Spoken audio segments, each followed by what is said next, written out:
श्रीवत्सं श्रीवल्लभं लोकवल्लभं वल्लभं विठ्ठलाचार्यं श्रीकृष्णं बादरायणं सूत्रभाष्यकृतौ वन्दे भगवन्तव पुनः वल्लभाचार्य दिव्याज्ञा प्रतिवासर मुज्ज्वला दिगंत व्यापिनी भूया साहि लोक हितैषिणी सर्वदेश दशाकाले व्याहत पराक्रमा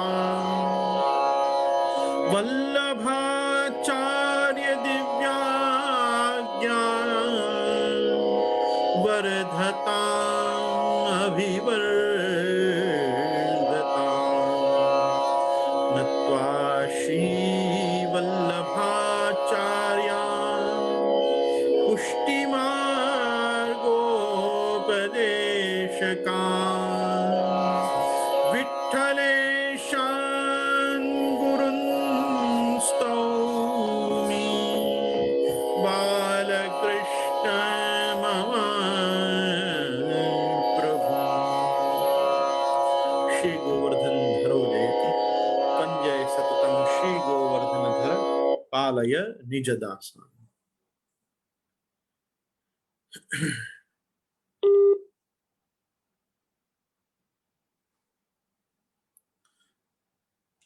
समस्त उपस्थित पूज्य चरणों को मेरे सादर दंडवत प्रणाम, समग्र शास्त्री वर्ग को मेरे नमस्कार एवं आप सभी मेरे प्रिय वाल्लभीय वैष्णव जनों को, भगवदीय आस्तिक धार्मिक जनों को, सनातन धर्मावलंबियों को मेरा पुनश्च एक बार खूब खूब सुस्वागतम। आप सभी लोगों को भगवत स्मरण पूर्वक मैं बस स्मरण करा दूं कि आज अपनी पुरुषोत्तम मास की पुनीत कमला एकादशी, श्रवण नक्षत्र प्रधान रविवासर, आज का पंचांग अति शुभ दिन और मैं आशा करता हूं कि आप सभी ने आज खूब भगवन्मय और भगवन नाममय आज का दिन व्यतीत किया ही होगा। और बस उसी के साथ मैं साधन दीपिका के अपने इस अगले सोपान की ओर मैं अग्रसर होना चाहूंगा। लेकिन विशेष मैं ये बात कहना चाहूंगा कि आप वैष्णव जन भी परस्पर एक दूसरे को वैष्णव विष्णु पंचक व्रतों के लिए प्रोत्साहित करते रहें, प्रेरित करते रहें।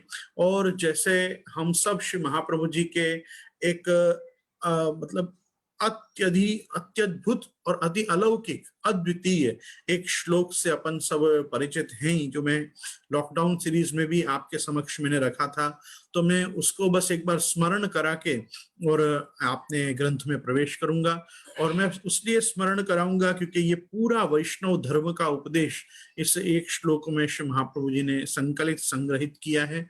राजा कृष्णदेव राय के प्रश्न पे राजा कृष्णदेव राय ने जब कणकाभिषेक के बाद श्री महाप्रभु जी के शरण गमन के बाद कंठी लेने के बाद महाप्रभु जी को पूछा कि वैष्णव धर्म क्या है, भागवत धर्म क्या है, आप भागवत धर्म का मुझे उपदेश करिए, तब भगवान श्री वल्लभाचार्य जी ने उनको जो उपदेश किया वह है दैवत्वेन गुरोर अनुग्रह वशात जातः प्रपत्तिर्यदा सृक्पुंड्रादि विधारणे परजयन त्येकादशी नाम व्रतम धर्मम भागवतम चरेद हरि कथा चाचार्य भक्त्यार्चनम पापम तद विमुखान न अर्पित भुजिम चान्याश्रयम वर्जयेत। ये एक श्लोक में श्रीमद आचार्य चरण ने समग्र वैष्णव जीवन के उत्कृष्ट विशिष्ट सिद्धांतों को एक साथ संकलित करके हमारे दैनंदिन जीवन में अपनी सांप्रदायिक और पुष्टि मार्गीय सदोद्धृति के लिए अपन को ये चीज प्रदान की है। तो दैवत्वेन अनुग्रह वशात जातः प्रपत्तिर्यदा, जब आपके भाग्य में हो और गुरु का अनुग्रह आपको प्राप्त हो, दैवज्ञ मतलब ज्योतिष, दैवत्वेन मतलब ईश्वर कृपया, आपके प्रारब्ध कर्मानुसार जब आपको भगवत शरणागति प्राप्त हो, अच्छा गुरु प्राप्त हो, जातः प्रपत्तिर यदा, जब आपको प्रपन्न हो जाओ आप, तब क्या करना चाहिए? तो कहा स्रक पुंड्रादि निधारणे, सबसे पहले कंठी पहननी चाहिए। स्रक मतलब काष्ठ की माला, तो तुलसी काष्ठ की माला धारण करनी चाहिए। 2 कंठी ब्रह्म संबंधी को सर्वदा पहननी चाहिए। स्रक पुंड्रादि, और पुंड्र मतलब ऊर्ध्व पुंड्र तिलक से सर्वदा सुशोभित अपना ललाट, अपना भाल रखना चाहिए। तो हमेशा तिलक लगाने का, प्राचीन काल में और अभी से कुछ वर्ष पूर्व तक द्वादश तिलक की बहुत सुंदर परंपरा संप्रदाय में रही कि द्वादशांग पे द्वादश तिलक लोग करते, परंतु अपने यहाँ ये बंडी का प्रचलन, बंडी मतलब अंगरखी, अंगरखी मतलब ये अंगरखी अपभ्रंश है, प्राचीन शब्द है अंगरक्षिका। अंगरक्षिका पहनने के कारण फिर वो सर्वत्र सब स्थानों में तिलक की अपनी परंपरा जाती रही या कम हो गई, लुप्त प्राय हो गई। और प्राचीन काल में तो लोग केवल 2 ही वस्त्र विशेष करके पहनते थे, कोपिन से इतर, तनिया से इतर, लंगोटी से इतर 2 ही वस्त्र पहनते थे, अर्थात धोती और उपरना। तो एक धोती को कहते थे वस्त्र और उपरना को कहते थे उत्तरीय या ऊर्ध्व वस्त्र। तो वो प्रकार से उपवस्त्र, ऊर्ध्व वस्त्र नहीं कहते थे। ऊर्ध्व और अधो वस्त्र तो अपने यहाँ निषिद्ध है, जिसको ऐसा ऊपर से पहरा जाए या जिसको नीचे से पहरा जाए, जिसको हम कह सकते हैं कि जो इस समय की जो बनियान और चड्डी पहनने का विधान है, वो शास्त्रीय कर्म में वर्ज्य है। कोई भी प्रकार के शास्त्रीय कर्म में हम लांग बिना की वस्तु नहीं पहन सकते, या जिसको आगे से मतलब पीछे से आगे की ओर लाया गया हो या आगे से पीछे की ओर ले जाके बंद किया गया हो, उसी वस्त्र को हम धारण कर सकते हैं। हम ऊपर से चढ़ाया हुआ और मतलब ऊपर से उतारा हुआ और नीचे से चढ़ाया हुआ वस्त्र शास्त्र आज्ञानुसार नहीं पहन सकते। इस कारण से प्राचीन लोग 2 ही वस्त्र पहनते थे, तनिया के ऊपर, अपनी लंगोट के ऊपर, कोपिन के ऊपर, ब्रह्मचारी लोग कोपिन पहनते थे, तो कोपिन के ऊपर 2 ही वस्त्र पहनते थे, एक वस्त्र और एक उपवस्त्र। उपवस्त्र मतलब उत्तरीय, शास्त्र में उसको उत्तरी कहते हैं, जिसको हम आज भी ये उपरना कहते हैं। उपरना ऊपर रखा रहता है, इसलिए इसको उपरना कहते हैं। अगर इसमें जरी हो, अगर इसमें जरी हो, इसमें जिसको जरी की गोट कहते हैं, अगर इसमें रूपेरी या सोनेरी गोटा लगा हो तो इसी को हम इकलाई कहते हैं। इकलाई भी एक उपवस्त्र है और उपरना भी जो है वो उत्तरीय है। ये ब्राह्मण के लिए बड़ा मुख्य है। आपको याद हो तो थोड़े दिन पहले मैं आपसे शेयर कर रहा था कि हम लोग 4 जनेऊ पहनते हैं, और मैं उसका वाक्य भूल गया था उस समय पे जब मेरा व्याख्यान चल रहा था, तो मैं ये बताना ही भूल गया कि वो वाक्य क्या है। वो वाक्य फिर मुझे बाद में स्मरण हुआ, यज्ञोपवीते द्वैधार्ये श्रौते स्मार्ते तथैव च। यज्ञोपवीत 2 पहननी चाहिए श्रौत और स्मार्त कर्म के लिए। तो यज्ञोपवीते द्वैधार्ये श्रौते स्मार्ते तथैव च। स्मार्ताग्नि की कल हमारी चर्चा आई थी कि जिनको स्मार्ताग्नि प्राप्त है, मतलब गार्हस्थ्य धर्म जिनको प्राप्त है, उनको गृहस्थाश्रम में आके स्मार्ताग्नि धारण करनी चाहिए। तब आपको ध्यान हो तो अपनी बात हुई थी कि स्मार्त कर्म का अधिकार ब्रह्मचारी को नहीं होता है। ब्रह्मचारी बालक को केवल श्रौत कर्म का ही अधिकार होता है। वो श्रुति विधान से अर्थात वेद विधान से ही जीवन जी सकता है, लेकिन ऋषि प्रोक्त पद्धति से वो धर्माचरण विवाह के बाद ही कर सकता है। इसलिए यज्ञयाग आदियों में दीक्षित होने के लिए उसका विवाह होना जरूरी है। प्रत्येक अविवाहित व्यक्ति हर यज्ञ का संपादन नहीं कर सकता। बड़े बड़े यागों को करने के लिए, यज्ञों को करने के लिए सपत्निक उसमें बैठना बहुत जरूरी है, क्योंकि वो स्मार्त ऋषियों की स्मृति मतलब ऋषि प्रोक्त, ऋषि परंपरा से आए हुए कर्मों में वो लोग उस चीज को धारण करते हैं। तो जब हम विवाह करते हैं, जब हम फेरे फरते हैं अग्नि के, चतुष्पदी हम करते हैं, बाद में एकदम 3 फेरे सर्वतोभद्र मंडल के करके सप्तपदी जब हमारी हो जाती है, तब जाके हम स्मार्ताग्नि धारण कर सकते हैं। हम श्रौत और स्मार्त दोनों कर्मों को कर सकते हैं। तो वो दोनों कर्मों को रिप्रेजेंट करती, मतलब आपके वाइफ के भी सर्व वेदाधिकारों को रिप्रेजेंट करती आपकी एक और जनेऊ होती है। इसलिए सामान्य तौर पे ब्राह्मण 2 जनेऊ पहनते हैं, 2 यज्ञोपवीत पहनते हैं।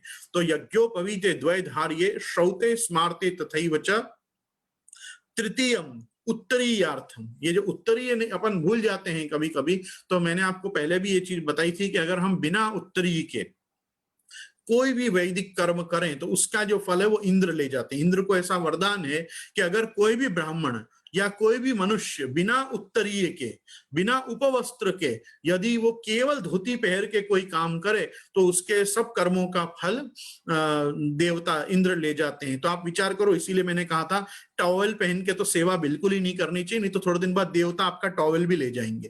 कहने का मेरा तात्पर्य यह है कि यज्ञोपवीते द्वैधार्ये श्रौते स्मार्ते तथैव च तृतीयम उत्तरीयार्थम और वस्त्राभावे चतुर्थकम। आज के युग में हमाम में तो सभी नंगे हैं, अर्थात सभी लोग जब शावर लेते हैं तो कोई पंछिया गमछा ये सब पहन के आज के युग में नहीं नहाते होंगे। मैं तो कभी किसी को देखने नहीं गया कोई कैसे नहाता है, पर अंडरस्टूड है कि जो लोग शावर लेते हैं वो बिना वस्त्र के ही शावर लेते हैं। तो निर्वस्त्र स्नान करना अपने यहाँ सर्वदा से दोष रूप बताया गया है। आपको याद हो तो चीर हरण लीला के प्रसंग में भगवान ने गोपी जनों को भी कौशन किया था, वार्न किया था और छोटा सा डांटा था कि तुमने आज वरुण का अपमान किया है, तुमने सबों ने नग्न होके क्यों जलाशय में प्रवेश किया। तो चाहे हम जलाशय में प्रवेश करें या जल अपने ऊपर पतित हो, लेकिन अपन को एक कोई भी वस्त्र की आड़ रख के स्नान करना चाहिए, ये भी एक शास्त्रीय विधि है। तो क्योंकि इसका भी धीरे धीरे लोप होने लगा और लोग जलाशयों में और अपने घरों में भी, स्नान गृहों में भी जब स्नान करने लगे तो नग्न स्नान करने लगे। आपको पता है नग्न स्नान दो ही अवस्था में होता है। पहला, जब व्यक्ति बच्चा पैदा हो तब उसका जो स्नान कराया जाता है, तब नग्न उसको स्नान कराया जाता है, बच्चा को जो जच्चा धोती है। और छेल्ले जब मृतक को, पार्थिव शरीर को स्नान कराया जाता है तब नग्न स्नान कराया जाता है। जीवित मनुष्य को, स्वस्थ मनुष्य को नग्न स्नान नहीं करना चाहिए। तो इन सब चीजों के कारण स्मृतियों में, ऋषि वाक्यों में ये चीज ऐड हुई कि तृतीयम उत्तरीयार्थम वस्त्राभावे चतुर्थकम। कभी ऐसी परिस्थिति आ जाए कि आपने चौथा वस्त्र मतलब अधो वस्त्र नहीं पहन रखा हो, धोती या कुछ भी, तो ऐसे समय में आपको दोष न लगे, इसलिए भी। तो यज्ञोपवीते द्वैधार्ये श्रौते स्मार्ते तथैव च तृतीयम उत्तरीयार्थम वस्त्राभावे चतुर्थकम। तो यज्ञोपवीत सर्वदा धारण करनी चाहिए। इसके साथ सृक अर्थात कंठी माला, काष्ठ की 2 कंठियां धारण करनी चाहिए। और पुंड्रादि, ये पुंड्रादि तो पुंड्र धारण करना चाहिए। तो मैं आपको ये चीज बता रहा था कि पहले द्वादश तिलक लगाते थे, द्वादश तिलक सर्वांग में, उत्तमांग में लगते थे।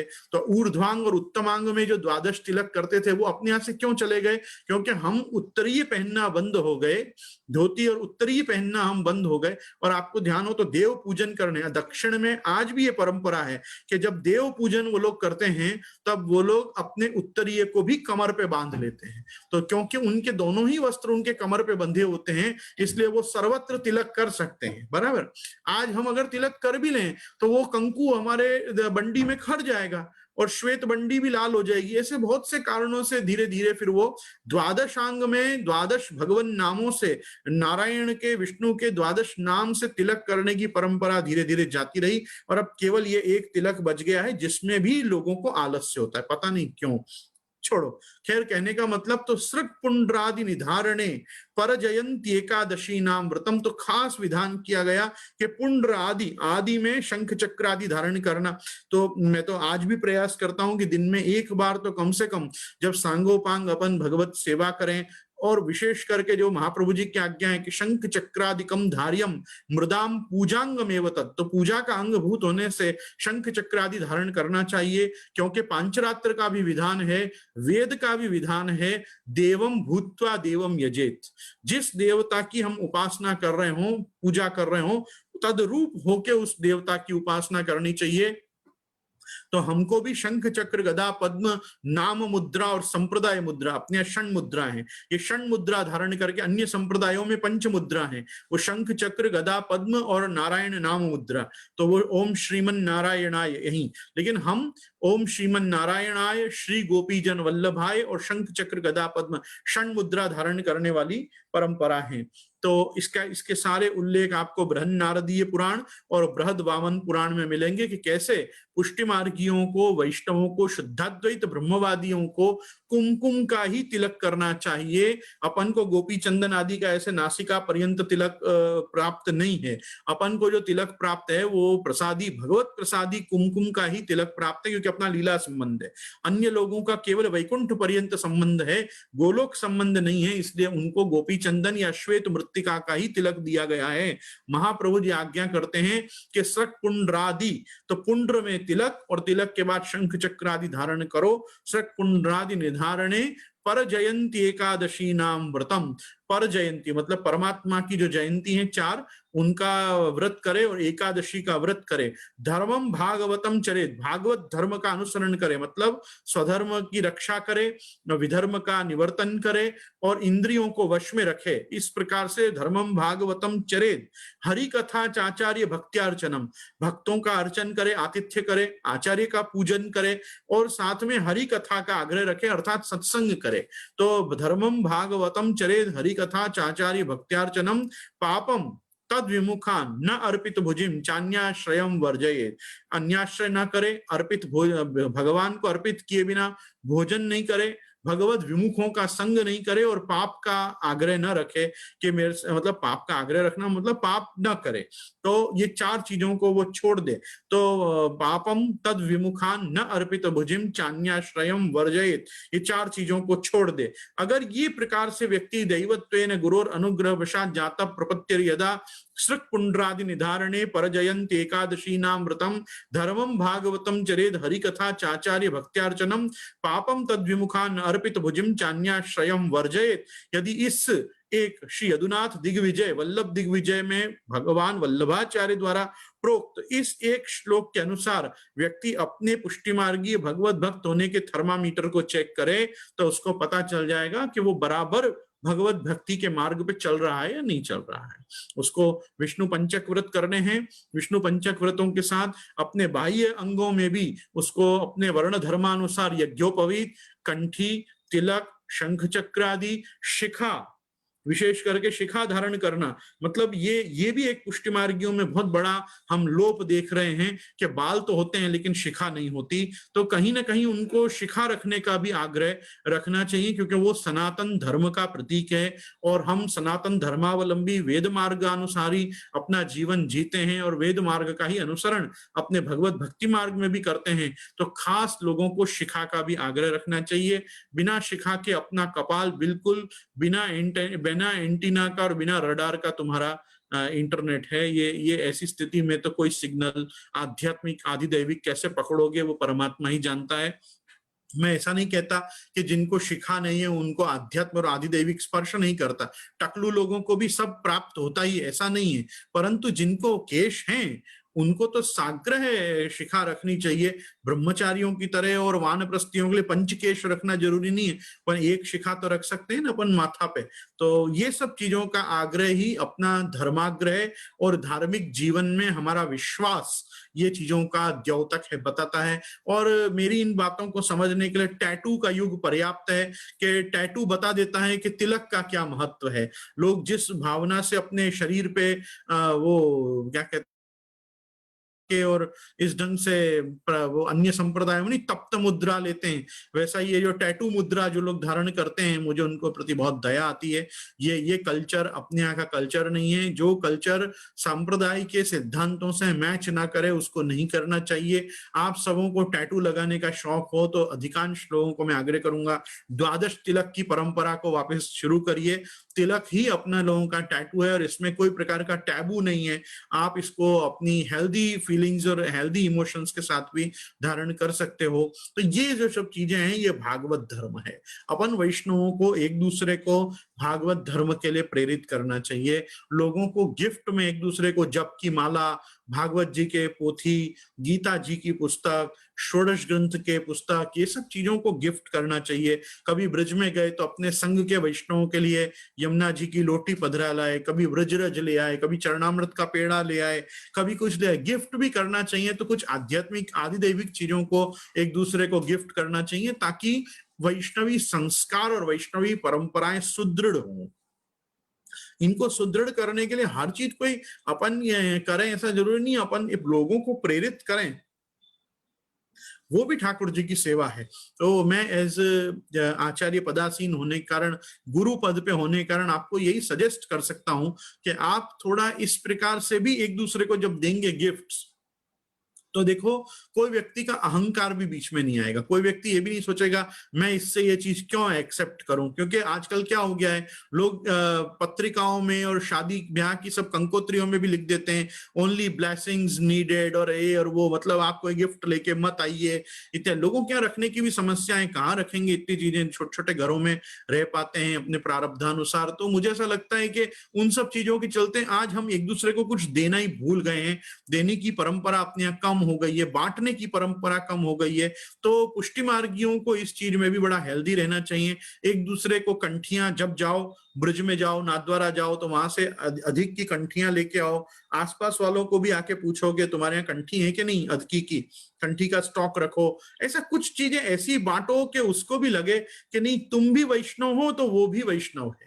और केवल जय श्री कृष्ण करने से कार्य नहीं बनेगा, वो कृष्ण को जो प्रिय है वो चीजों को आदान प्रदान में भी रखना पड़ेगा। एक दूसरे को भगवत प्रसाद देना, प्रसाद लिवाना, संग में आग्रह करना, मैं हवेली जा रहा हूं तू भी चल रहा है क्या, इत्यादि पूछना अड़ोसी पड़ोसी को। तो एक माहौल बनता है, एक कल्चर बनता है, एक ट्रेडिशनल वैल्यूज एक दूसरे में आती हैं।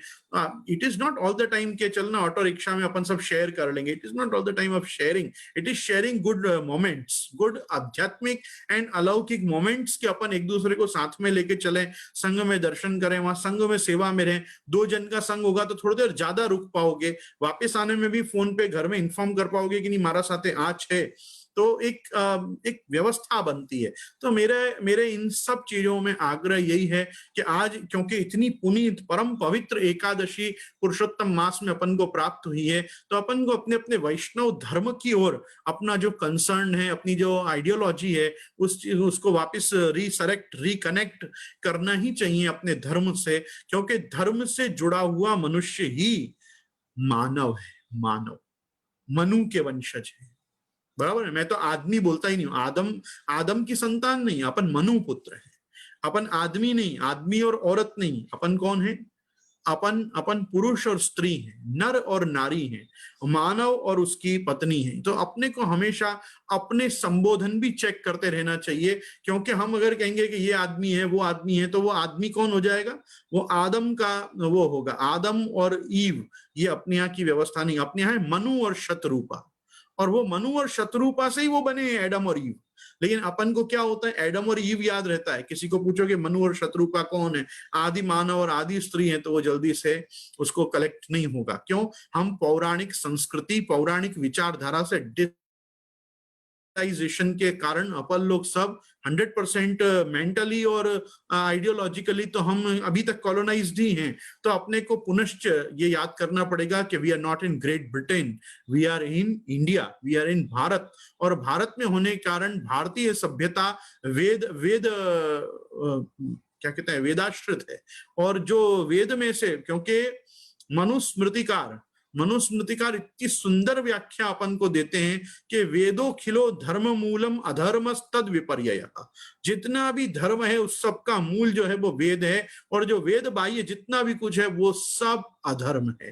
तो we have no theist and atheist, we have आस्तिक एंड नास्तिक। जिसकी वेदों में श्रद्धा है वो आस्तिक है, जिसकी वेदों में श्रद्धा नहीं है वो नास्तिक है। हमको क्या हुआ, एब्राहमिक रिलीजन, बाइबल, कुरान और ये सब जो अब्राहमिक रिलीजन आए, उन्होंने हमको एक दिमाग में ठूंस दिया कि भगवान में मानने वाला आस्तिक है और भगवान में नहीं मानने वाला नास्तिक है, ईश्वर में मानने वाला आस्तिक है और ईश्वर में नहीं मानने वाला नास्तिक है।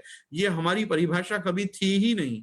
हमारी परिभाषा थी वेदों में मानने वाला आस्तिक है और वेदों में नहीं मानने वाला नास्तिक है। क्यों, क्योंकि हम जिनको भगवान कहते हैं, हम जिनको ईश्वर मानते हैं, जिनको परमात्मा मानते हैं, उनका अस्तित्व वेदों में होना बहुत जरूरी है। नहीं तो वेद बाह्य ईश्वरों को भी हमको ईश्वर मानना पड़ेगा। आप मेरी बात को ध्यान पूर्वक समझो। हम क्यों अन्य देवी देवताओं को, मतलब इतर धर्म के देवी देवता, हम क्यों 24 तीर्थंकरों को हमारे ऋषि भी नहीं मान पाते? हम क्यों बुद्ध और बुद्ध के अनुयायियों को सनातन धर्म का अंग नहीं मानते? हम क्यों जीसस क्राइस्ट को या मोहम्मद साहब को हम अपने पैगंबर या अपने ऋषि या अपने संत महंत के रूप में भी नहीं देख पाते? क्योंकि उन्होंने जिन धर्मों का स्थापन किया वो वेद बाह्य रहे। उनका अस्तित्व वेदों में नहीं है, उनका विश्वास निराकार ब्रह्म में है। वो तुम्हारे को फिलॉसफी वेदों में मिल जाएगी कहीं ना कहीं, पर उनकी फिलॉसफी वैदिक नहीं होने के कारण और वेद में उनकी उन संस्थापक आचार्यों की, उन तत्त धर्मों के संस्थापक आचार्यों की मान्यता वेद पुरस्सर नहीं होने के कारण, अवैदिक होने के कारण, वेद बाह्य होने के कारण आप उनको बाह्य आगम कहोगे, आप उनको नास्तिक दर्शन कहोगे, क्योंकि उनकी आस्था भगवान वेद में नहीं है, शब्द ब्रह्म में नहीं है, नाद ब्रह्म में नहीं है। और उनके जो देवता हैं उनका वर्णन कहीं भी शास्त्र में नहीं है। तो अगर जन्माद्यस्य यतः शास्त्र योनित्वात्, समझिएगा मेरी बात को, ओम अथातो ब्रह्म जिज्ञासा और जन्माद्यस्य यतः शास्त्र योनित्वात्, ये दो सूत्र को शांकरों ने पढ़ा, लेकिन आचार्य श्री वल्लभ ने कैसे इस सूत्र को पढ़ा? आपने इनको दो अलग अलग नहीं किया। जन्माद्यस्य यतः और शास्त्र योनित्वात् दो सूत्र नहीं मानकर जगत गुरु महाप्रभु श्रीमद वल्लभाचार्य चरण ने दूसरे सूत्र के रूप में ओम अथातो ब्रह्म जिज्ञासा के बाद सीधे माना जन्माद्यस्य यतः शास्त्र योनित्वात्, ये एक कर दिया ये सूत्र को। इसलिए हमारे वल्लभ संप्रदाय की ब्रह्म सूत्रों की जो गणना है वो 554 है, 555 नहीं है। 555 is according to Mayavad, but we have 554, 554 सूत्रों में हमारा ब्रह्म सूत्रानुभाष्य बना हुआ है श्री महाप्रभु जी की कृपा से, श्री गोसाई जी की कृपा से, क्योंकि उस भाष्य को प्रभुचरण श्री विठलेश्वर ने ही पूरा किया। तो इस कारण से मैं कहूंगा कि आचार्य द्वय की कृपा से जो ब्रह्म सूत्रानुभाष्य प्राप्त है उसमें दूसरा सूत्र जो जिज्ञासा अधिकरण के बाद सबसे पहला अधिकरण बनता है वो यही बोलता है कि भगवान का जन्म वास्तव में पृथ्वी लोक पे या किसी कौशल्या या देवकी जी के गर्भ में से नहीं होता।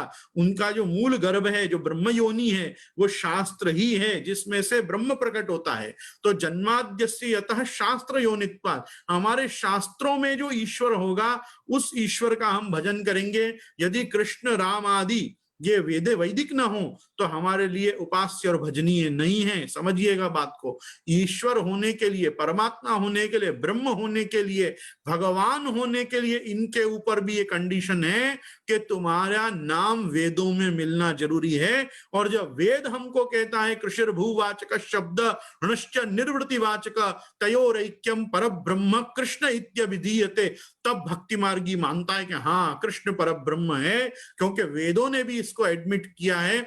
और वेदों ने इसको एडमिट किया लेकिन वेद इसके आनंद की मात्रा को नहीं गिन पाए, इसलिए ये गणितानंद नहीं है, ये अगणितानंद है। और ये अगणितानंद है इसी कारण से श्रुति गीता के अंतिम श्लोक की कारिका में श्री महाप्रभु जी आप लिखते हैं कृष्णानंद परानंद नान्यानंद तथाविद वेदा अपि न तत्शक्त्या प्रतिपादयितुम स्वतः, वेदों की भी शक्ति नहीं है कि वो भगवान के आनंदमय स्वरूप का विवेचन करे। इसीलिए आनंदमयोभ्यासात आदि सूत्र देखोगे ब्रह्म सूत्र में, तब ये बातें समझ में आएगी कि कैसे भगवान आनंदेन खल विमानि भूतानि जायन्ते, ये सब जो भी कुछ उत्पन्न हो रहा है वो आनंद मात्र से ही हो रहा है। और इसी कारण से हम भगवान को टर्म भी यही कहते हैं कि आनंद मात्र करपाद मुखोदरादय सर्वत्र त्रिविध भेद विवर्जित आत्मा। इसीलिए मधुराधिपतिर अखिलम मधुरम रसो वै सह सद्गुम लब्ध्वा स आनंदी भवति, जो उसको रसरूप परमात्मा को जान लेता है वो आनंदी हो जाता है, अर्थात उसको आनंद की प्राप्ति होती है।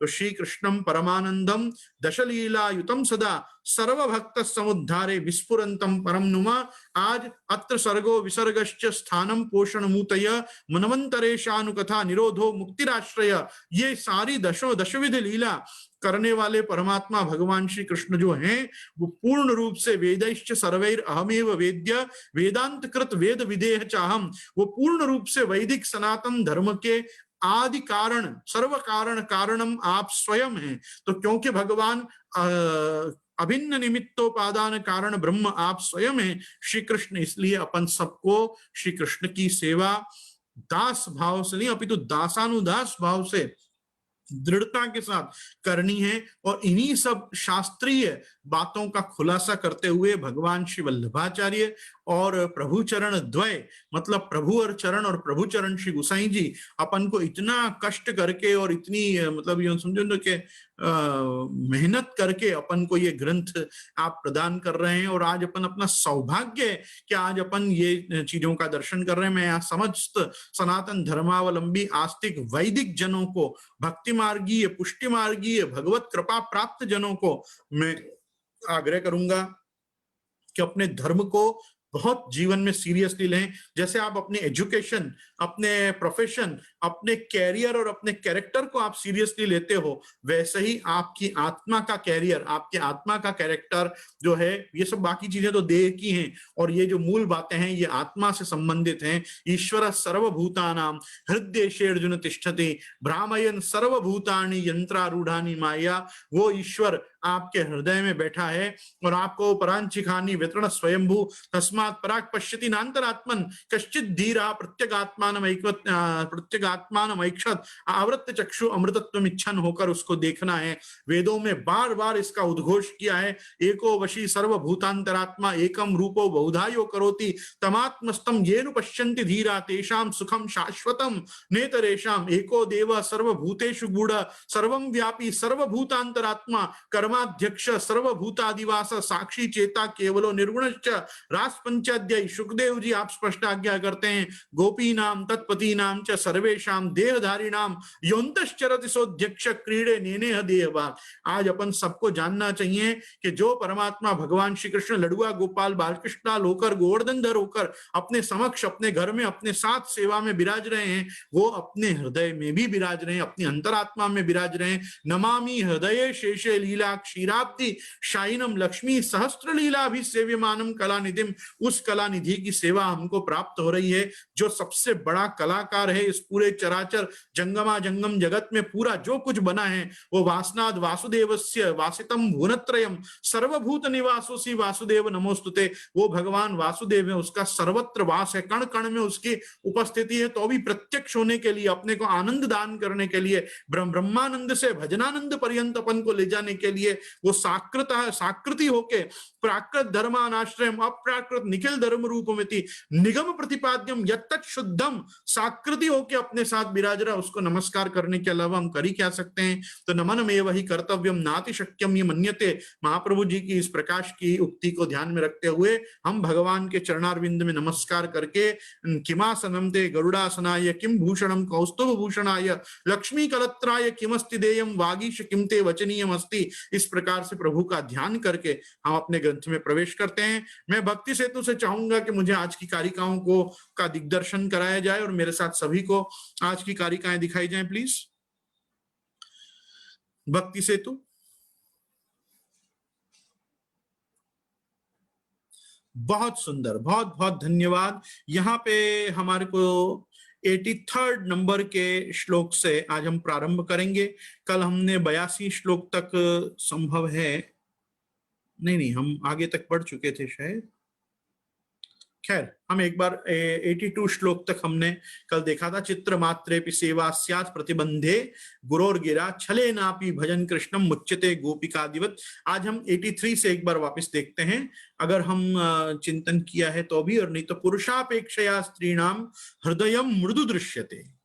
पुरुषापेक्षया स्त्रीणाम हृदय मृदु दृश्यते अतस्तदनुरागोत्र सद्य एवाभिषज्यते कामदोषो हि नारीणाम कनकानाम यथा रज तज्जय विजित कृष्ण कृष्ण स्त्रीणाम प्रियो यत उदकी च प्रसूता स्त्री अशुश्च तथा पुमान दर्शन स्पर्शनादीनी सेव्य मूर्तिर विवर्जयेत।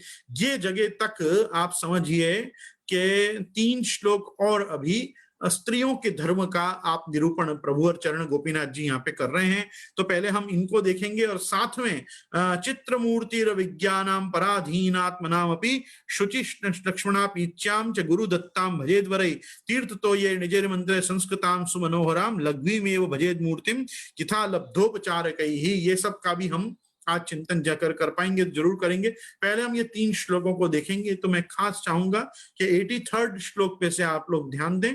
भक्ति सेतु आप मुझे वापस श्रोतागण दिखा सकते हैं।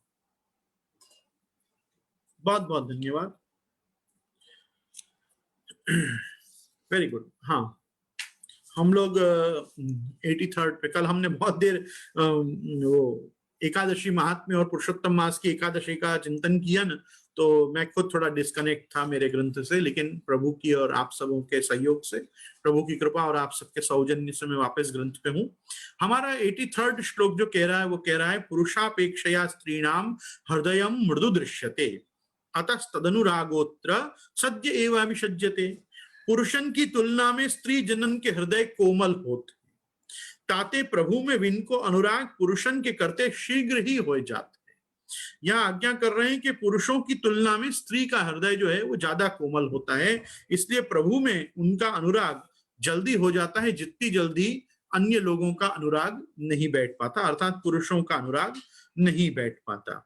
और आप ये चीजों में आप सर्वोपरि तो मतलब हरे हरे साध्यते भक्त्या प्रमाणम तत्र गोपिका, गोपीजनों से ही हम ये चीज को देख सकते हैं, और गोपीजनों से इतर भी हम रामायण काल से भी देख सकते हैं। और कृष्णावतार में तो प्रत्येक स्त्री जो है वो प्रत्येक स्त्री आप कृष्ण से मोहित हुई है, चाहे वो द्रौपदी जी हो कि चाहे वो सुभद्रा जी हो, उनकी बहन से लेकर उनके मित्र से लेकर उनकी प्रेयसियों से लेकर उनकी पत्नियों पर्यंत, उनकी माताओं के सहित, मतलब तीनों माताएं रोहिणी जी, देवकी जी और यशोदा जी, आप तीनों माताएं जहां देखोगे वहां कृष्ण के आसपास हमको गोपिका वृंद ही देखने को मिलेगा, या तो गौ वृंद मिलेगा, अच्छा उसमें भी देखो तो स्त्रीलिंगी है, इतने सारे सांड और बैल ठाकुर जी के आसपास नहीं दिखेंगे जितनी गौ दिखेंगी।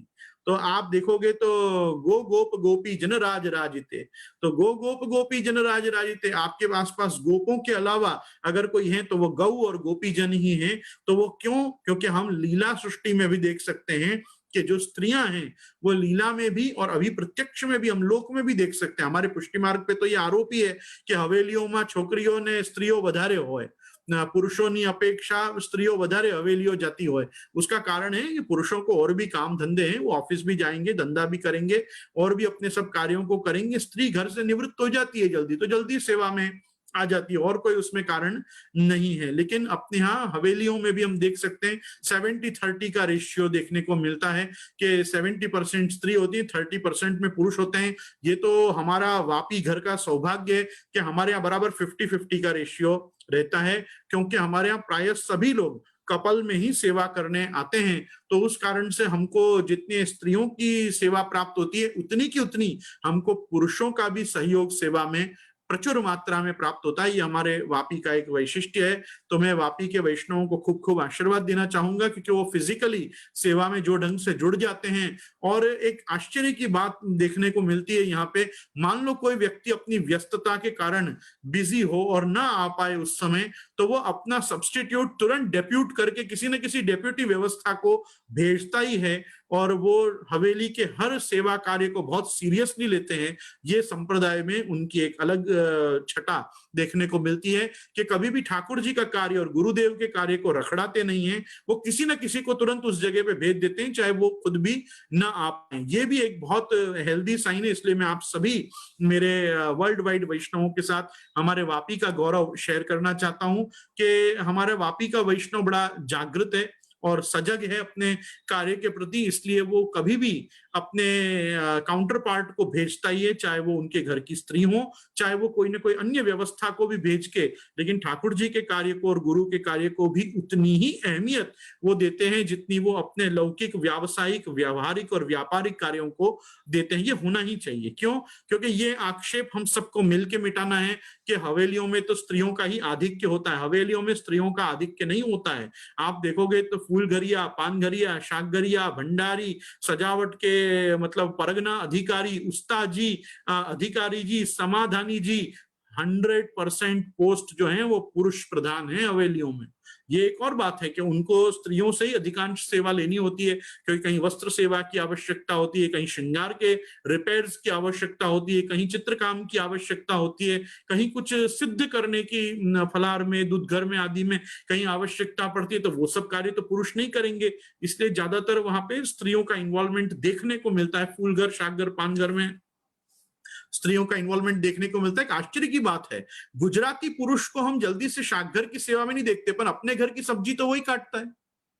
खुद के घर में तो वही बेटा बेटा हेल्प करने के लिए वाइफ को, वहां तो सब करता है। हवेली कहता है आप दो आपन नथी फावतू, वो सब गलत बात है। वहां अपनी पत्नी के लिए कर सकते हो तो प्रभु के लिए तो करना ही चाहिए। तो मैं गुजराती लोगों से खास आग्रह करूंगा, केवल अपनी पत्नी को प्रसन्न करने का ना सोचें, आप प्रभु और गुरु की प्रसन्नता का भी विचार कर सकते हैं। यहाँ के भी आप शाकगर की सेवा कर सकते हैं। तो खैर, तो कहने का मतलब हमारे यहाँ ये जो एक कल्चर डेवलप हुआ है ना कि स्त्रियां पुष्टि मार्ग में ज्यादा हैं।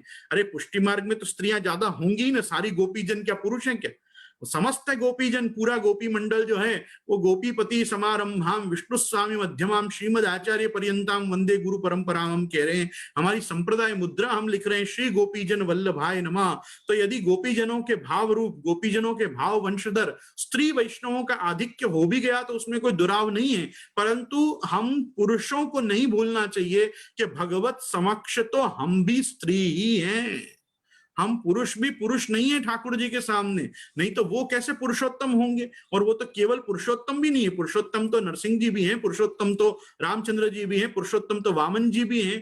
भाई वो तो पुष्टि पुरुषोत्तम है, वो श्री गोवर्धन धर है साक्षात। तो जो गोवर्धन धर कोटि कंदर्प लावण्य अनंग मोही जो भगवान का स्वरूप है कि भाई करोड़ों कामदेव को जो मोहित करते हैं, ऐसों के सामने कोई पुरुष हो ही नहीं सकता। सभी के सब जो हैं हम स्त्री ही हैं। इसीलिए हमको वात्सल्य भाव और माधुर्य भाव दो दिया गया है कि या तो फिर वात्सल्य भाव से माता के रूप में बच्चे की सेवा करो, या माधुर्य भाव से आप प्रभु का जब प्रेम पूर्वक लालन करो तो यूं समझो कि आप उनकी प्रेयसी हो, उनकी प्रेमिका हो, आप भी एक गोपी रूप हो।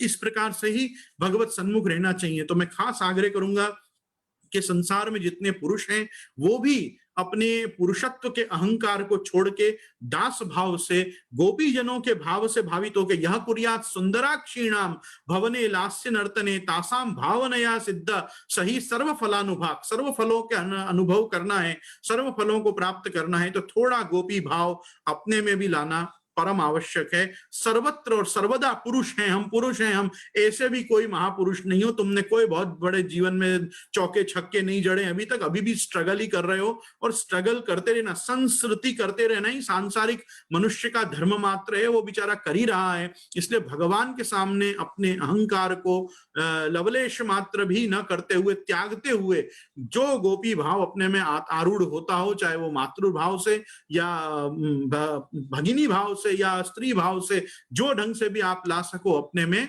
स्त्रियत्व लाके करना चाहिए। ये तो देखो एक प्रकार का अपन पुरुषों पे व्यंग किया गया है कि पुरुषापेक्षया स्त्रीणाम हृदय मृदु दृश्यते। स्त्रियों का हृदय क्या कोमल होता है? अरे स्त्रियों का कोमल होता है तो पुरुष भी चाहे तो स्त्री भावापन्न होकर, और स्त्री भावापन्न होकर अपने हृदय की कोमलता को उतना ही कर सकता है जैसा अष्ट सखाओं ने कर लिया। अष्ट सखाओं ने तो देखो कैसे कर लिया। वो परमानंद दास जी और सबों के हम पद पढ़ें जो गोपी भाव में आपने लिखे गए हैं, तो श्याम श्याम रटत श्यामा श्याम भई, श्याम श्याम रतट श्यामा श्याम भई, अपनी सखियन सो पूछत श्यामा कहाँ गई, ब्रज विथिनन में बोलत डोलत बोलत राधे राधे, परमानंद धन्य यह ग्वालिनी, इनके नीके हरि आराधे। इनकी तरह अपने को भी हरि का आराधन करना चाहिए। तो परमानंद दास जी हमको कह रहे हैं कि ये तो श्याम श्याम रटत श्यामा श्याम भई, ये तो श्री स्वामी जी भी श्याम ही रूप में हो गई। तो ये जो श्याम रूपता उनने धारण कर ली, अपनी सखियन सो पूछत श्यामा कहाँ गई। जैसे ठाकुर जी आके पूछते हैं कि श्री स्वामी जी कहाँ विराज रहे, वैसे आके खुद स्वामी जी पूछ रही हैं अपनी सखियों से। वो अपने इतनी कृष्णो हम हो चुकी हैं, कृष्णमय हो चुकी हैं कि वो भूल गई हैं कि मैं तो स्वामिनी हूं। वो खुद समझ रही हैं कि मैं तो कृष्ण हूं, और आके पूछ रही कृष्ण कहाँ गए, कृष्ण कहाँ गए। वो कृष्ण कहाँ गए नहीं, स्वामिनी जी कहाँ गई, स्वामिनी जी कहाँ गई। तो ब्रज विथिनन में बोलत डोलत बोलत राधे राधे, राधा जी खुद अपने ही नाम का उच्चारण कर रही जैसे कृष्ण उनको ढूंढ रहे हो। तो परमानंद धन्य यह ग्वालिनी, इनके नीके हरि आराधे। परमानंद दास जी कह रहे ऐसा होना चाहिए अपना भाव, तो अपन को भी तो स्त्री भाव होना चाहिए ना। तो इसलिए यहाँ पे समझो कि अतस्तदनुरागोत्र सद्य एवाभिषज्यते, पुरुषन की तुलना में स्त्री जनन के हृदय कोमल होते हैं, ताते प्रभु में विन को अनुराग पुरुषन के करते शीघ्र हो जाते हैं। पुरुषों को भी समझो, आपका भी हृदय कोमल करो, ठाकुर जी की सेवा में आओ, और अपने आप को पूर्ण पुरुष मत मानो। खाली पुरुष मान के पुरुष को जितनी प्राप्त है उतनी सेवा प्रभु में जरूर करो। काम दोषो ही नारीणाम कनकानाम यथा रज, तज्जय विजित कृष्ण कृष्ण कृष्ण स्त्रीणाम प्रियो यतः। सुवर्ण को दोष जैसे रज होते हैं, तैसे ही स्त्रियन में दोष काम होते हैं। पुष्टि भक्ति तो क्योंकि निर्गुण होते हैं, ताते काम भाव पे विजय पावे, तो स्त्री जन निर्गुण भाव सो शीघ्र ही प्रभुन को स्वाधीन करी सकत है। श्री कृष्ण तो नहीं तो हूँ, स्त्री जनन के प्रिय तो है ही। तो ये यहाँ पे बता रहे हैं इस श्लोक में कि काम दोषो ही नारी नाम कनका नाम यथारज। जैसे स्वर्ण में दोष होता है, वैसे स्त्री में एक ही दोष है, काम। उसको अगर वो जीत ले, अगर वो काम रूपी दोष पे विजय प्राप्त कर ले, तो वो कृष्ण की प्रिय हो जाएगी, क्योंकि कृष्ण को ऐसे भी स्त्रियां अति प्रिय हैं। तो कृष्ण स्त्रीणाम प्रियो यतः, बराबर। इसको कह के और छल्ले स्त्रियों के लिए उपदेश कर रहे हैं। उदकी च प्रसूता स्त्री अशुशिश्च तथा अपमान दर्शन स्पर्शनादीनी सेव्य मूर्तिर विवर्जयेत। अटकाव वारी किंवा जच्चा होए सो ऐसी स्त्री तथा सूत की और अपवित्र अवस्था वाली स्त्री पुरुष सेव्य प्रभु स्वरूप के दर्शन स्पर्श आदि नहीं करे। तो यहाँ पे स्पष्ट कहा दर्शनम स्पर्शनादिनी। अपन को सूतक के समय पर, अपन जिस समय पर जच्चा हो, मतलब जिस समय अपने को बच्चा हुआ ही हो, वो समय पे जो भी 30 दिन या 40 दिन का अपने को बाध किया जाता है भगवत सेवा में, उस समय पे नहीं जाना है। उदकी च प्रसूता स्त्री, उनको अटकाव वारी को अथवा छुई हुई मासिक धर्म वाली स्त्रियों को, और प्रसूता को, और अशुशिष्ट तथा पुमान।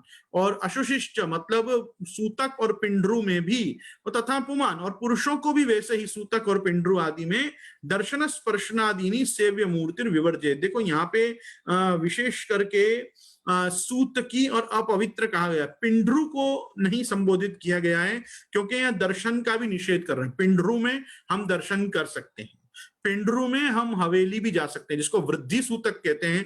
घर में जब वृद्धि हुई हो तो हम हवेली जा सकते हैं। अच्छा, हवेली जाके वहां कोई विशिष्ट मनोरथ कराना हो, तो आपके घर में मंगल हुआ है, आप मंगल के समय में कोई मनोरथ भी करा सकते हैं। पिंडरू में आपको बस इतना ध्यान रखना है, हमारे केशों में तेल ना हो, हमारे बाल में तेल ना हो। अगर तेल बिना के कोरे सूखे बाल हैं तो हम पिंडरू में भी हवेली जा सकते हैं, क्योंकि अगर आप स्निग्ध होगे, अगर आपके ऊपर चिकनाई होगी, तो दूसरा भी पिंडरू से छुआएगा। इसलिए अन्य वैष्णवों को आपके घर का पिंडरू का स्पर्श ना हो, इसलिए कोरे बाल यदि हो तो हम हवेली भी जा सकते हैं, अर्थात भगवान मंदिर में हम प्रवेश अवश्य कर सकते हैं। और हमको बस गीली चीजों से दूर रहना चाहिए, कि उन दिनों में हमको फूलघर में, पानघर में, शाकघर में सेवा में नहीं जाना चाहिए। हमको चरणोदक भी प्रभु का गीले में, ताकि वहां स्पर्श का अव्यवस्था न फैले, इसलिए नहीं लेना चाहिए। प्रसादी तुलसी या बीरी लेके निकल लेना चाहिए। तो ये सब चीजें पिंडरू वाले के लिए, पिंडरू वाले को दर्शन अलाउड है, स्पर्श अलाउड नहीं है। लेकिन सूतकी को, उदकी को और प्रसूता स्त्री को, इनको तो पुरुषों के सहित ये भी अलाउड नहीं है कि वो सूतक में या अपवित्र अवस्था में भगवान के दर्शन या स्पर्श करें। तो सेव्य मूर्तिर विवर्जयेत, अपने सेव्य स्वरूप जो हो, सेव्य अपनी जो प्रतिमा हो, अपने जो अर्चावतार हो अपने घर के, उनका स्पर्श भी नहीं करना है, उनके दर्शन भी नहीं करना। अच्छा, वार्ता जी में क्या होता है? वार्ता जी में वो कुम्मन दास जी की वार्ता पढ़ पढ़ के लोग कहते हैं सूतक में अपन दर्शन तो થાય છે ને, सूतक में तो दर्शन થાય છે। જ્યારે કુંભનદાસજી જેવો ભાવ આવી જાય ને હૃદયમાં, ત્યારે જરૂર આગ્રહ રાખજો। હમણાં કુંભનદાસજી જેવો ભાવ નથી તો આટલું भावला वेड़ो नहीं करवानो, बराबर। तो वो कारण से हमको उतना ही आग्रह करना जितना हमको वास्तव में आवश्यक है, बराबर। अपन बहुत ज्यादा भाव में आ जाए और फिर अननेसेसरली वहां जाके स्पर्श का और व्यभिचार फैलावे, इससे अच्छा वहां नहीं जाना, सूतकी को नहीं जाना। अष्टाक्षर का सातत्य रखना, खूब अष्टाक्षर का मनन और अपने हृदय में चिंतन करके जो भी क्लेश हो या विषाद हो रहा हो उसको निवारण करने का प्रयास करना। अष्टाक्षर से सब कार्य सिद्ध हो जाते हैं, बराबर। तो इसलिए अष्टाक्षर का बहुत आग्रह पूर्वक सूतकी को भी निरंतर जप करना चाहिए। अष्टाक्षर का मानसिक जाप प्रशस्त है। मनी मन श्री कृष्ण शरणम मम बोल के जैसे तैसे 16 दिन निकाल लेने चाहिए आप लोगों को। त्रैवर्णिकों में यज्ञोपवीत वालों को 13 रात्रि और ब्राह्मणों को दशरात्रि निकाल के, अगर दशा का स्नान नहाए हैं और दशा के दिन वहां भोजन किया है तो द्वादशा तक अपने को पिंडरू रहता है। द्वादशा का भी भोजन किया है तो रात्रि को भी पिंडरू रहता है और दूसरे दिन जाके अपन निवृत्त होते हैं। तो ये सब प्रकार अपने अपने गौर बापाओं से भी आप लोग समझ सकते हो। इसलिए हर चीज वल्लभ कुल को फोन करना भी जरूरी नहीं है, बराबर। तो ये सब चीजों का ध्यान रखते हुए दर्शन स्पर्शनादीनी सेव्य मूर्ति विवर्जित। अब कुछ श्लोकों में यहाँ पे 5 पदार्थों का निरूपण हो रहा है। देखो अब क्योंकि अब सारे आचार विचार धर्म पूरे हो गए हैं समझाने, तो अब प्रभुवर चरण आपको बता रहे हैं कैसे ठाकुर जी की सेवा करनी, भगवत स्वरूप कैसा हो। सबसे पहले भगवत स्वरूप के प्रकार, दूसरे श्लोक में बताएंगे सेवा का प्रकार, तीसरे में बताएंगे स्वरूप प्रतिष्ठा का प्रकार, कैसे उसमें स्वमार्गीय स्वरूप स्थापन करना, कैसे ठाकुर जी पुष्टा ने, बराबर। फिर स्वरूप की शुद्धि का प्रकार, और स्वरूप कहाँ ते प्राप्त करनो ताको प्रकार इत्यादि विषय को उपदेश। अब यहाँ 5 अलग अलग विषयों पे उपदेश प्रारंभ होगा। आज अपन जितना देख पाएंगे देखते हैं। यहाँ पे सबसे पहले प्रारंभ कर रहे हैं चित्रमूर्ति से। चित्रमूर्तिर विज्ञानाम पराधीनात्मनामपि शुचिश लक्ष्मणा पीच्याम च गुरुदत्ताम भजेद्वरैः तीर्थ तो ये निज।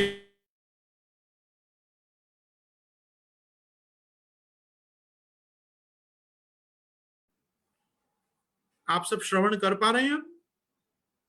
परा तो यहाँ कह रहे हैं शुचिष्म लक्ष्मणा पीच्याम च गुरुदत्ताम भजेद्वरैः तीर्थ तो ये निजै मंत्रै संस्कृताम सुमनोहराम लघ्वीमेव भजेद मूर्तिम यथा लब्धोपचारके। 2 श्लोक में 2 बातें बताई हैं। पहली चीज हम देखेंगे चित्रमूर्तिर अविज्ञानम, पवित्र सुकुमार और अति सुंदर ऐसे गुरु सो प्राप्त भगवत स्वरूप की सेवा करनी।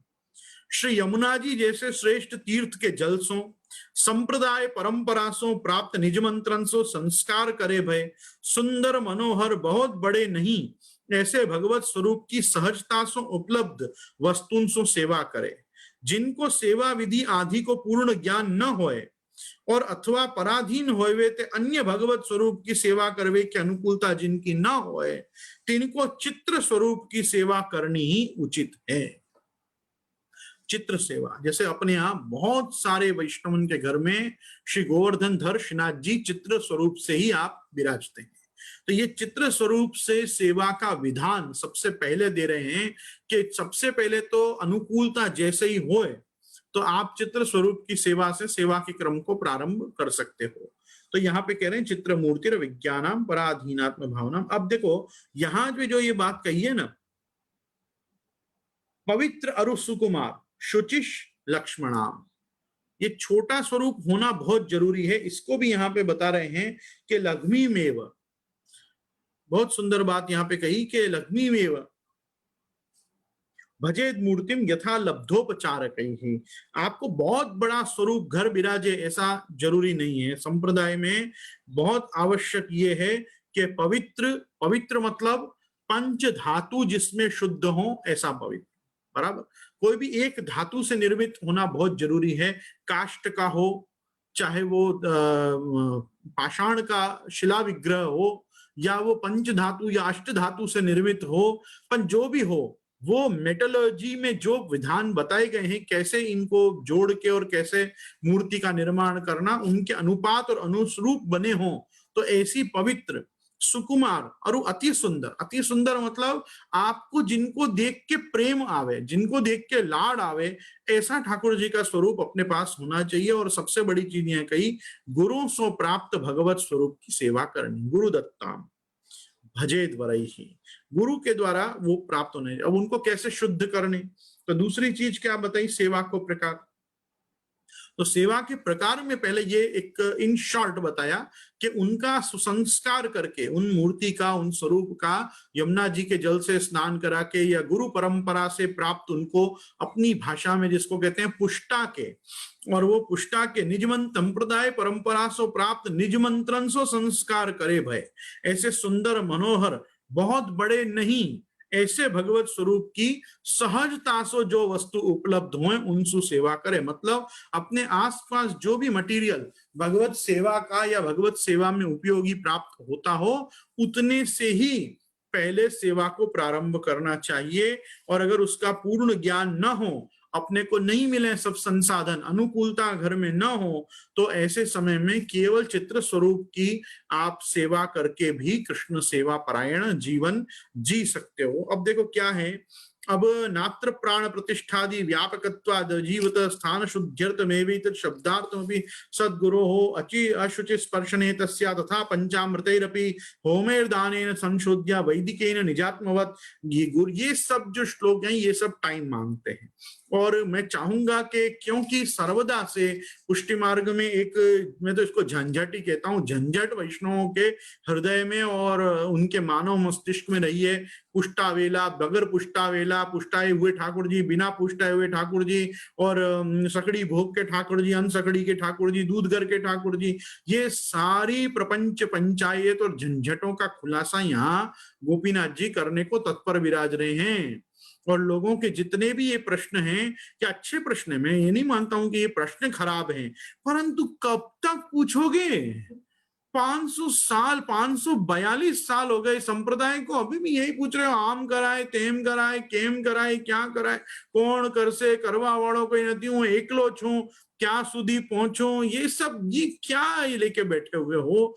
आपका जीवन, आपकी जिंदगी, आपके ठाकुर जी, आपकी भक्ति, आपका मोक्ष, आपकी सदोधृति, गांव क्या करे इसमें, परिवार क्या करे इसमें? आपसे जितनी ताकत हो आप करो, नहीं ताकत हो लंबी साष्टांग दंडवत ठाकुर जी को करो, प्रभु इतना ही हो पाया। कौन आपको फोर्स कर रहा है कि इतना इतना तो करना पड़ेगा, आटलू तो करवू पड़ से? ये पड़ से रूपी पाप माथे आगे पड़ा ना, तो नहीं करना। अच्छा, ये ऐसा अगर भाव आ रहा है कि करवू पड़ से, करो, कुछ नहीं करवू पड़ से, गौमुखी में हाथ डालो, अष्टाक्षर पंचाक्षर जीवन भर करते रहो, आपको सब प्राप्त हो जाएंगे साधन। महाप्रभु जी ने जितनी चीजें ऑफर करी है वो सब चीज क्या नाम मात्र से नहीं प्राप्त हो रही है क्या? लोगों को हो रही है। सेवा की क्या आवश्यकता है? लेकिन जो सेवा की आवश्यकता है उसमें सबसे बड़ी आवश्यकता है सहजता। जैसे परिवार का पालन, परिवार का भरण पोषण, परिवार को प्रेम, परिवार के सज्जनों से जो जो जो सद्व्यवहार, बस उतनी चीजों को पहले ठाकुर जी से जोड़ो ना। जो व्यवहार अपने पति पुत्र आदि के साथ करते हो या अपने माता पिता के साथ करते हो, वो व्यवहार ले आओ ठाकुर जी की सेवा में, आपकी सेवा बहुत सुखरूप हो जाएगी। अगर परिवार सुखरूप चल रहा है तो सेवा भी सुखरूप हो जाएगी। परिवार में ही आप दुखदाई कैरेक्टर हो तो फिर तो आपका कुछ नहीं हो सकता। फिर तो पहले खुद को, कैरेक्टर को सुधारो, अपने स्वभाव को सुधारो, पहले एक सहस्त्र यमुनाष्टक करो, कम से कम उससे स्वभाव विजयो भवेत तो होगा।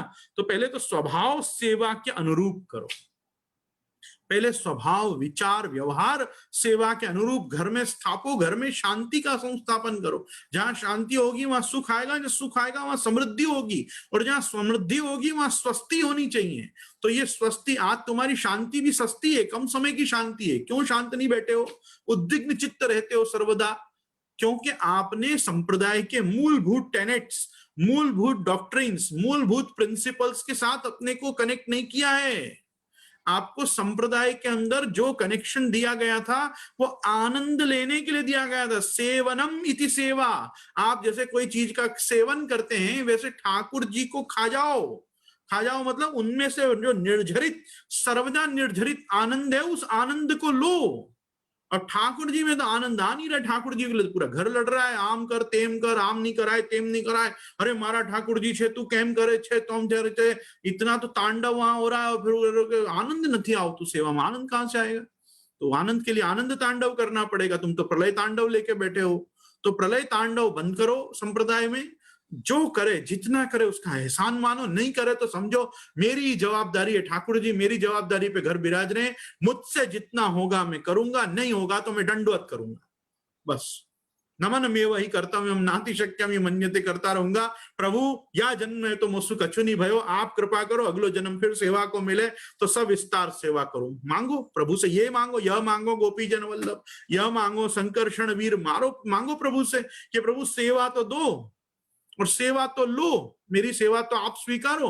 तुम वहां भी दीनता नहीं रखते, वहां भी दास भाव, तुम्हारा अहंकार बीच में आता है, मैं सेवा, मेरी सेवा, मारा ठाकुर जी। यार मल्ल युद्ध में उतरना है क्या?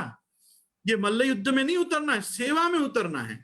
दैन्य लाओ, दास भाव लाओ, एकदम सहज हो जाओ, ठाकुर जी से क्षमा मांग लो, प्रभु इतना ही है मेरे पास, इतना ही टाइम है, इतने ही संसाधन है, इतने ही लोग हैं, बाकी आने में इंटरेस्टेड नहीं है, मेरे से जो होएगा फूल माला बना पाऊंगा ठीक है, तो 2 फूल धरूंगा, पत्रम पुष्पम फलम तोयम यो में भक्त्या प्रयच्छति करूंगा, पर भक्त्या प्रयच्छति करूंगा, तब भगवान के को तदहम भक्त्यु प्रहता अश्नामी, मैं वाकू खाऊंगो जो तू भक्ति सु देगो, शक्ति सु लाके देगो वो नहीं, भक्ति सु देगो, तदहम भक्त्युपहता अश्नामी प्रियतात्मना, तब तू मेरे प्रियतात्मा बनेगो, नहीं तो प्रेतात्मा हो जाएगो।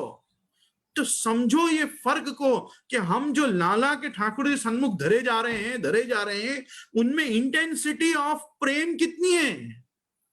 इंटेंसिटी ऑफ प्रेम अगर आ गया ना, तो वो गुंजा माला भी जड़ाऊ के आवरण के बराबर है, नहीं तो जड़ाऊ के आवरण से भी गुंजा माला की ताकत ज्यादा ही रहने वाली है, क्योंकि उसमें चारों युद्धाधिपति विराज रहे हैं। और आप जब धराओगे तो आप बोलोगे प्रिया नासा आभूषण स्तंभ रन्न मुक्ता फलाकृतिम समर्पयामी राधेश अहम गुंजाहारम अति प्रियम। तो गुंजा माला की ताकत को समझो, पाग चंद्रिका के श्रृंगार की ताकत को समझो।